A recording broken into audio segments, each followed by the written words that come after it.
السلام عليكم ورحمة الله وبركاته. أعوذ بالله من الشيطان الرجيم. بسم الله الرحمن الرحيم. رب اشرح لي صدري ويسر لي أمري واحلل عقدة من لساني يفقهوا قولي. صدق الله العلي العظيم. Assalamu alaikum wa rahmatullahi wa barakatuh. Okay, so today we continue with our series on the short surah of the Quran. We will be doing Surah al-Takaathur. If you look at the previous two surahs we covered, al-Zilzal, which was about the earthquake, and it ended off with the weighing of the scales in the Day of Judgment, where everybody will be given their due reward or punishment based on the weight on the scales. And then al-Qariya, which means the rattling noise or the calamity, which is the precursor to ushering in the Day of Judgment. Now this one we're going to study today, al-Takaathur, and it's essentially about how we lead our lives, and it ends off with being questioned about all the bounties that we are blessed with throughout our lives. Now, in order to introduce the surah, I want to just talk about two hadith. A hadith is a plural of hadith. Hadith is singular. Hadith is more than one. And there are two hadiths about this, the stomach of the human being. And essentially, it's about a container that can never get enough. So the first hadith from Sahih Muslim is, if the son of Adam had two valleys of wealth, he would desire a third, but nothing will fill the belly of the son of Adam except dust. Now here the dust is obviously when we reach the graves and we enter that new terrain after this worldly life. So it's very profound hadith talking about acquisitiveness and the fact that how mankind, the human nature is such that we want to accumulate more and more and more. And sometimes it's to our detriment. And it's only death that will actually stop this mad race that we are in at times.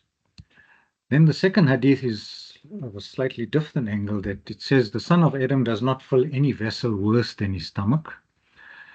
And it is sufficient for the son of Adam to eat a few mouthfuls, that is, to keep him going or alive or nourished, in other words, to survive. And if he must do that, which is to eat or to fill his stomach just to sustain himself, then let him fill 1/3 with food, 1/3 with drink, and leave 1/3 for air or for breathing. So this is more about the etiquette of eating and the fact that we shouldn't overeat at any cost.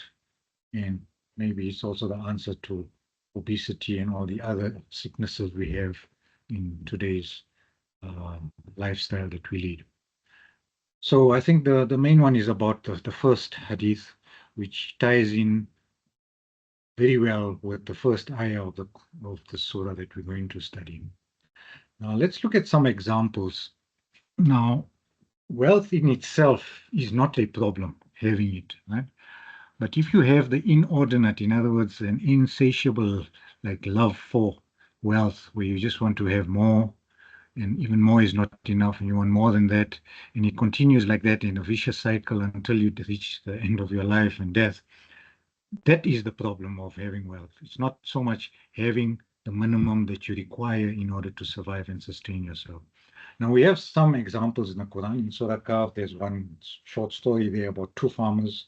The one who had a beautiful, lush orchard and thought it will last forever, and he proudly said to the other, the neighboring farmer who had much less than him, and he says with pride, look what I have and you don't. And after having said that, the second farmer actually reminded him that don't talk like that. But he continued, and he faced the fate that Allah removed overnight all the blessings that he had blessed this particular farmer with. All his beautiful orchards and fruit and greenery was turned into stubble just overnight. And then he regretted, he had a remorse that, oh, I should have actually made shukr and appreciated what I have. So I think there's a lesson for us in there. The second incident is in Dawud alayhi salam, and we know he was one of the wise judges from all the prophets. And on one occasion, two persons jumped over the wall of his household and came to him and said, please, adjudicate on this matter. And there was a rich person who had 99 sheep and the other farmer who had one. So on face value, Dawud al-Islam looked at this and he and he gave a judgment to say that the person who's got 99 should not ask for the other one that the other farmer had, just one. Now, sometimes we also fall into that trap where we look at something sort of at a superficial level and we jump to conclusions that because somebody had so much of this and the other one had only one, why does this one who has so much even want the other one to make up 100, as it were? Now, Dawud alayhi salam, after he had given this judgment, soon thereafter he realized that he shouldn't have given judgment so quickly on this matter because Allah was testing him by sending these two people with this case in front of him. Because the story goes that it could be that the farmer who had only one sheep, he was trying to kind of create a sense of entitlement and say, you know what, I'm so poor and I only have one, and why does this rich guy want even this one from me? Couldn't I at least have the opportunity to own one sheep? So there could have been that person playing on the, on the emotions of the judge to say, look at me favorably because I only got one. I'm like a poor guy. Whereas on the other side of it, it could have been that the one who had 99, he actually had a rightful ownership even of that other one that he didn't have, for whatever reason it might be. Now, it's this kind of thing that very often, well, esteemed judges like Dawud alayhi salam fell into the trap of, but even we, without the hikmah and the ilm that we, or maybe the shortness of all that we have, we can also fall into this trap. So in any case, Dawud alayhi salam asked for forgiveness and he repented for having prejudged the situation and given this verdict so quickly without having thought of it carefully and listening to the two farmers' cases in deeper depth. Then we have a third incident, Uthman radiallahu anhu. One day, Medina caravan was arriving from far away, loaded with goods, and it was a time of desperate hunger in Medina at the time. And we find the rich businessmen of the day came to Uthman because they knew it was his caravan that had arrived, and they offered him double and triple and even 5 times the value of that particular goods on that particular caravan. And he said, "No, I've got an offer for more and for more and for more." And people didn't understand what he was referring to. And then this ayah in Surah Al-Baqarah, it talks about the parable of those who spend their substance in the way of Allah is that of a grain of corn. A grain here meaning a seed of corn that you plant in the soil.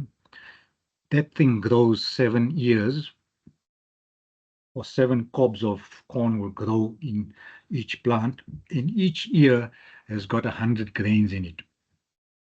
Allah gives manifold increase to whom He pleases, and Allah cares for all and He knows all things. So if you look at this picture alongside, just to give you an understanding of it, so from the seed, you get this plant growing up. And in essence, we have like seven of these sort of long leaves, which are called the ears, which houses the cob of the mealie or the corn in it. So there's 7 of these that grow, and 7 cobs grow on one of these sort of plants. And each of these have, well, it says 100 here, but probably much more than 100, grains of kernel corn on it. So what this ayah is actually encouraging us, and Hazrat Uthman understood it to be such that in a day of deprivation, when everybody is like really wanting this thing, he imported, or he got this sort of container of goods to come to Medina, and he didn't want to sell it. He was, even though it was, worth lots of money, he instead did the other thing, which is very rare that we find, that some people give so much that they give everything away. And Usman was of that caliber of person, that he gave a rich sort of container of goods away, knowing that he'll get much more reward of it from Allah. So this is an example of a wealthy man and how he spent his wealth. He wasn't one that went accumulating wealth upon wealth, from taking this one and making more money out of it and trying to roll the money and making more and more and more. He instead whatever he had, and he was quite wealthy, he used to give and give and give, and look at the barakah that came his way because of this. Now, look at some of the stories emanating from these three examples in our lives today. We often we find that all of us as entrepreneurs, one day we start up one business, then that one thrives and is doing well, then we think, let's open up another branch or another one. And then sometimes we go beyond even two to three to four, and it kind of just carries on, right? So that's one example. Another example is maybe we own a chain store of a sort, like a retail store, a fast food outlet, and we have one and it's manageable. Then we think we can maybe manage two, and we get the second and the third. And very often you find as you grow bigger and too fast, you need other people to help you. Then you can't manage it yourself, and you get a manager to manage and another manager. And before you know what, it's grown out of hand and out of bounds, and you don't have control over all the things. And then you kind of just running on a treadmill, trying to keep those chain stores of yours going and profitable. We can find this even in the medical profession. You might find a doctor or a dentist or an optician, whatever. You find you might have one medical practice in a locality, and then he decides, you know what, I can actually open up a second one and run 3 days here and 3 days there and some arrangement like that. And he thinks he can manage, and he opens a second one, only to find that with time, it becomes so heavy and so intense, and he can't kind of manage.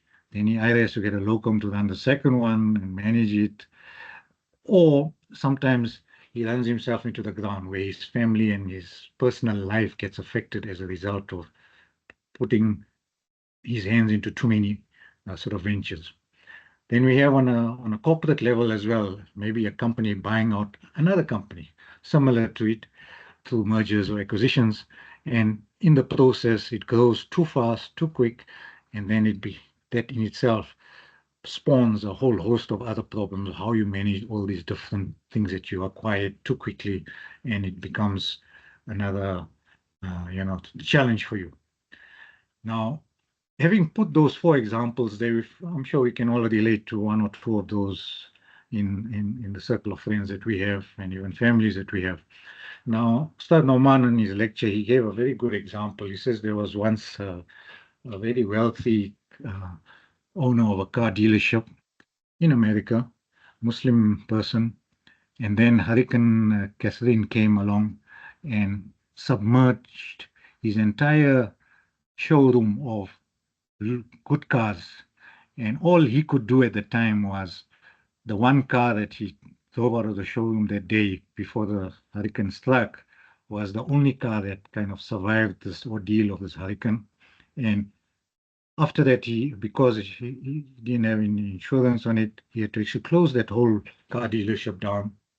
And then he says he met him after a few weeks, and then he's asking him how's life, and he says, you know what, I lost everything in that hurricane except for this one car. And what I'm doing with this one car is I'm delivering pizzas on order. So basically, he came from, mega rich to someone just living sort of a life day to day. And he says, actually, I found happiness in that because now I have more time for my family, more time for my hifz that I couldn't do and I wanted to do all my life, more time for my kids as well. And the quality of my life is actually better now that I don't have this car dealership. So there's something food for thought about, sometimes we need to put a brakes on what we're trying to do in life and achieve, just so that we get a new perspective on life and it's meaningful to us.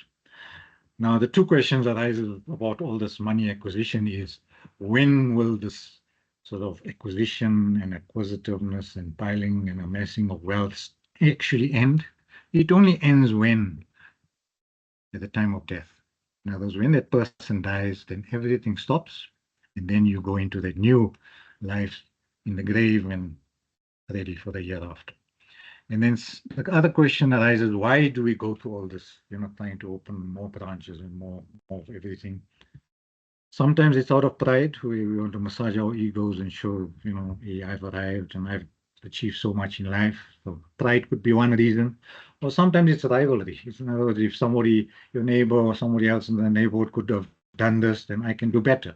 And you want to try and show off, and in the process, you get caught in this mad rat race of life, and rivalry actually causes us to decline. Right. So with these few sort of examples from our lives, we start off with the surah itself. Now, this surah criticizes man's preoccupation with worldly wealth. Like I said, wealth in itself is not a bad thing, but it's how you use it and how much you accumulate and how you actually go about accumulating it that that we need to be concerned about. And also, the surah stresses what will be brought to account. That actually each person will obviously be brought to account on that day of resurrection, that day of accountability. So other words by which we can translate the Takaathur is competition or competitiveness, striving for more or piling up more or vying or competing with each other for more and more worldly abundance, worldly gains. Right, so the surah has got 8 ayat. Al-Takaathur, which is talking about rivalry or vainglory or this idea of getting more and more wealth. Al-Ha means distracted and the kum is you. And when this thing will keep on being there in your life until you visited the graves, right? When, in other words, when death takes over, that's when this whole rivalry and this accumulativeness is going to stop. And then it says, Kalla sofa ta'lamun, thumma kalla sofa ta'lamun. No, indeed, soon you will know again. No, indeed, soon you will know. Now, what is it that you should know? No, indeed, were you to know with certain knowledge that you would surely see hell. Now, that's the reality. Jannah and Jahannam is a reality, and all of us are going to see it. And hopefully, we won't enter it. We'll just see it from a distance, and inshallah, we'll go the other way. But that's definitely a reality, right? And again, you will surely see it with the eye of certainty. Then that day you will surely be questioned, concerned, the blessing, this na'im. Now, let me go through some of the main words that we need to understand in the surah. There are essentially four words. One is lahun or laha, lahu or laha, which is the root form, right? Which got a lam and a ha, and either a waw or a ya without dots that give you the ah sound. So lahu or laha is a form one verb, which means to amuse or distract or kill time or to be playful or trifle away or energy or whatever. Then al-ha comes from that form one verb. It's a form four verb, which means to delight, amuse, distract, divert, take mind away from. Now, this is what al-ha-kum-ut-takaathur is, to delight, amuse, or distract you until you reach the grave. Right? Then the other word is lahun, which means amusement, pastime, diversion, entertainment, pleasure, or play. Now, this particular ayah I've got on the right-hand side is the last three ayah of Surah Jummah, which I'm sure you've read many times and you know what it is about. I've just got verse 9, 10, and 11 there to show you the background to it, that when the day of prayer, call for prayer on the day of Jummah is made, then we must proceed to the remembrance of Allah and leave the trade. Right? Allah is telling you for that period, definitely you must not barter, trade, deal with any sort of, buying and selling. And that is better for you if only you knew. In other words, Jummah is like a sacred day and a sacred time of worship, and you should be there. And it's a gathering of all the Muslims of the time of the locality, and it's time to meet with them and leave the trade. And then obviously the next verse says, and when the prayer has been concluded, then of course go into the land, seek from the bounty of Allah. But at the same time, what it ends off with is saying, remember Allah often that you may succeed. So in other words, don't just go headlong seeking bounty upon bounty upon bounty, which is the al-Takaathur. You must have a balance in life. Remember Allah as well while you're seeking the bounty. And then this last ayah talks about this actually happened in the time of the Prophet. One day he was on the khutbah, giving a khutbah in the masjid, and then they saw this caravan coming in, and when they saw a transaction of the diversion, and this is addressed to the Prophet Umar, they rushed to it and left you standing. In other words, they left you like sort of praying with a very small group, and some left. Now you must say to them that what is with Allah is better than this lahu, this diversion, as well as the transaction, the tijara, the buying and selling. And remember also that Allah is the best of providers. So you can see this God consciousness coming in this ayah number 10 as well as in ayah number 11 very clearly, that while you're allowed to do tijara, but you must also remember Allah provides, and remember Allah because Allah made it possible for you to even earn or do the transaction that you had in mind. Then the other verb we come across is kathara, which means yakthuru, to form one verb which to outnumber or happen frequently or numerous. And from it you get an adjective called kathir, which means much or many. And then the takaathara is a form 6 verb, which means to bond together or form a gang or, compete with each other. And takaathur as a noun means growth or proliferation or increase. And that's the verb we have in the Surah al-Haakumut Takaathuru. Right? So what has distracted you is this growth or proliferation or increase in wealth. Right? Then hatta zurtumul maqabir. We have the word qabr, which is a plural, is kubur, which is one grave, and maqbara. Maqabir is a plural, which is a burial ground of a cemetery. So until you reach the cemetery, in other words, me, you, and everybody else, once we reach the cemeteries, in other words, our respective burial grounds, that's when this, gathering of wealth is going to actually stop.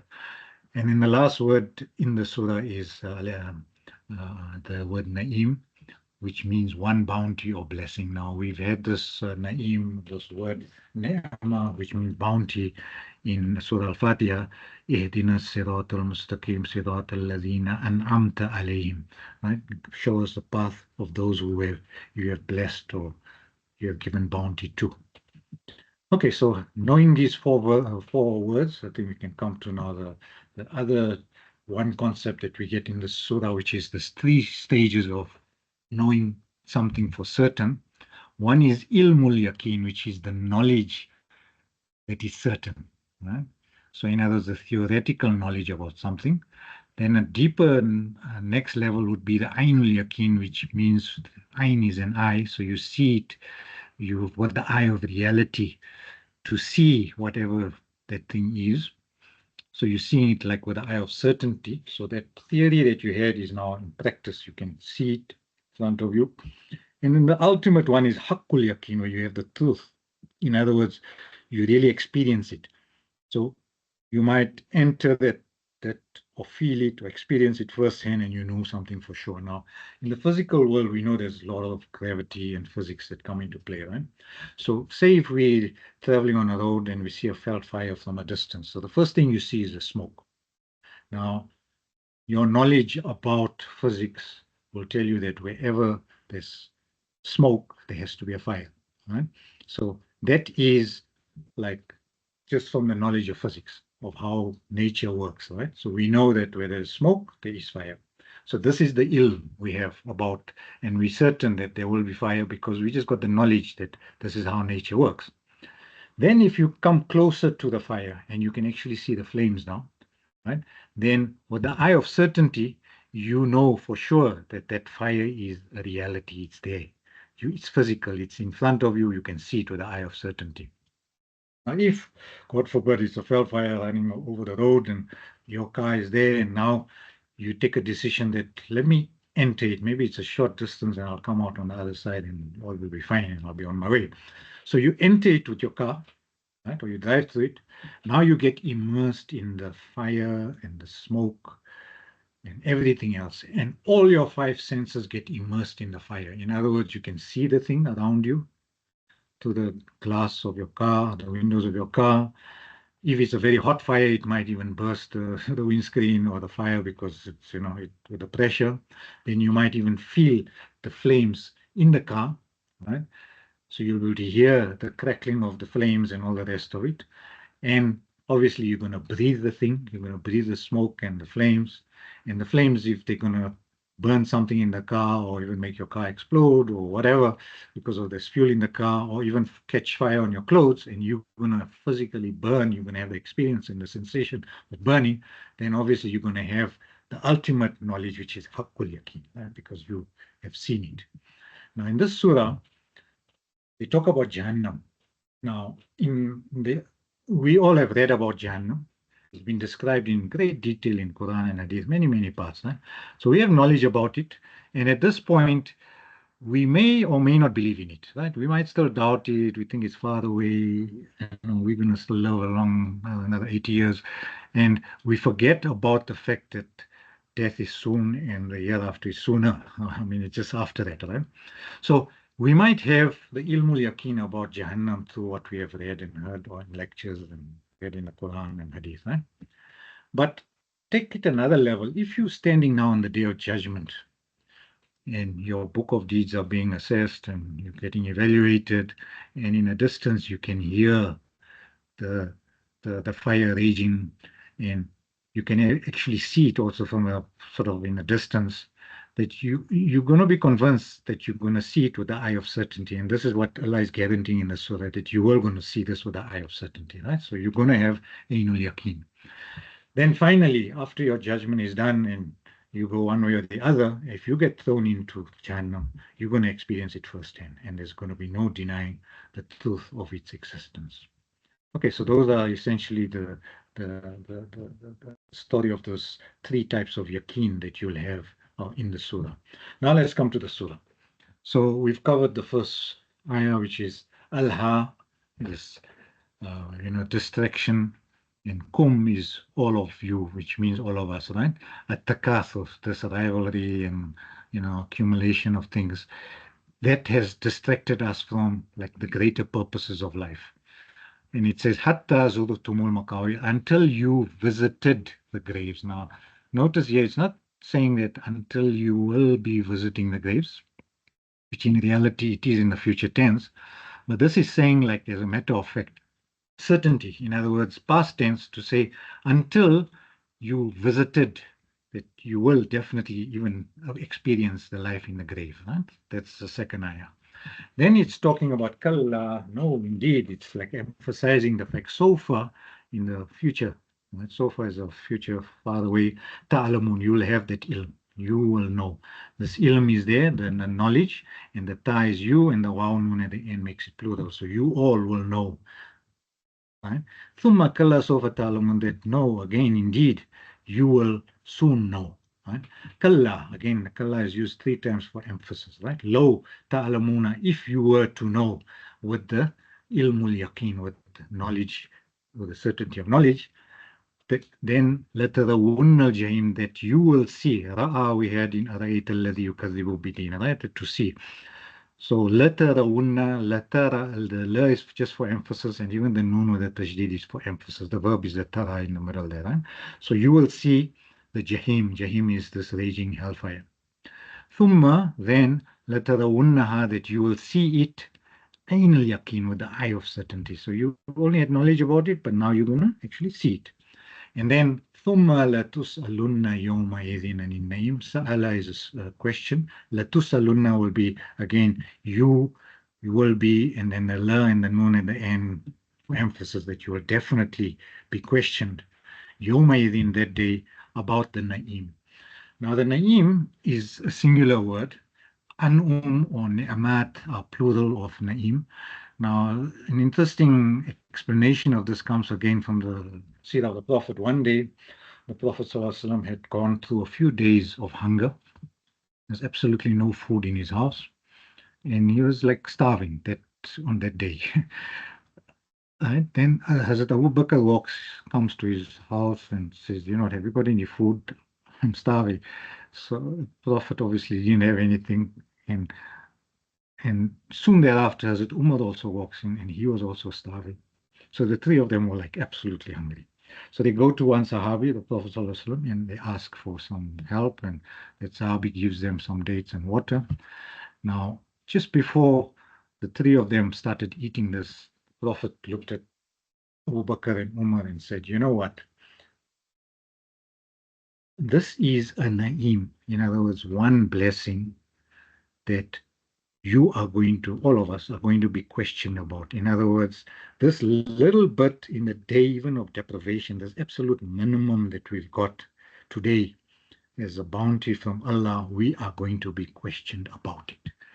Now, this is very serious because if you look at here, it's talking about just one naeem. Now, if you look at our lives and how much we have, in terms of food that we have at home, in terms of opportunity we have, wealth we have, and the more you have, obviously the answerability for the more is going to be even more. Right? So a poor man will have some things to answer for. A wealthier man will have little more things to answer about, but a very wealthy man will have lots and lots of things to answer for. Every little thing is going to be accounted for on that day that you're given this. How did you use it or abuse it, or what you did with it, or how you wasted it, and what you did with it. Right? So we're going to be questioned in a very detailed way about every little thing that we were given as bounties in this worldly life. So we need to be watching our step, doing the right thing, and using Uthman radiallahu anhu's example when we do have excess wealth, and also have a reasonable sort of approach to what having wealth is. Don't go overboard. Don't make it your life a treadmill that you're running and running on the spot, and meanwhile you're going nowhere and you're just accumulating more and more. But at the end of the day, what you're doing it for, and what lifestyle are you having? Is there quality in your life? And if there isn't, then that's where you must apply the brakes before it comes to an end. Now, this frog in a boiling water is, it's a beautiful story of how a frog, like if you put a frog in a jar of water. Now, frogs do live both on land and in water, so frogs feel comfortable in water. Then if you put a sort of a burner underneath it and you start boiling that water. So as the frog is in the water, that's like room temperature, then it gets a little hotter in it. The frog gets accustomed to the little more hot temperature of the water. Then it gets a little even hotter. Then it gets accustomed to even the more hot sort of temperature until it reaches a time when it's boiling hot. You can literally see, the fumes coming out of the water, the, you know, and by that time, when the frog realizes, hey, this water is boiling hot, and I should jump out because I'll die, he tries to jump and he can't jump because he's already burning. He's already boiling in that water, and he's got no energy to even get out of the water. And then at the end, he just dies because the water is boiling hot. Now, in a sense, this is the story about our life. We need to be careful that we in this world, we are almost like frogs in a container of water. How we spend our life, we go to day, the water boils a bit more, we get more involved in life. We buy one tractor, one more of this and one more of that. And with the result, everything that we buy and accumulate becomes more of this boiling sort of nature around us until such time that what? The frog dies or we die, and then we visit the grave. So I think the story about the boiling frog is very relevant to this particular surah as well. Right, and finally, I just want to stop with this Hadith Qudsi. I'm sure you've heard it before, but I think I'd like to just play it and I'll explain it very briefly. Now, Hadith Qudsi is different from a Hadith Nabawi. Normally, we know Hadith Nabawi is where the Prophet said something, some Sahabas heard it, and they become the sanad or the chain of reporters that heard the Prophet saying that. So that's a Hadith Nabawi, and then they report exactly what the Prophet said. In a Hadith Qudsi, Quds means holy. Now, it's a saying of the Prophet in which the meaning is actually revealed by Allah directly. And the phrasing of the wording is just formulated by the Prophet. So it's not a revelation per se, so it's not Quran. But after Quran, the Hadith Qudsi is standing as the most authentic in terms of Hadith. Allah the Almighty has said, O Bani Adam, don't fear anybody, as I have full sovereignty and control. And that sovereignty, my ownership of you as well as the whole creation, does not diminish in any way whatsoever. O Bani Adam, don't fear lessening of your risk. I give to all of my creation, and my storehouse of good things never gets depleted. It never finishes.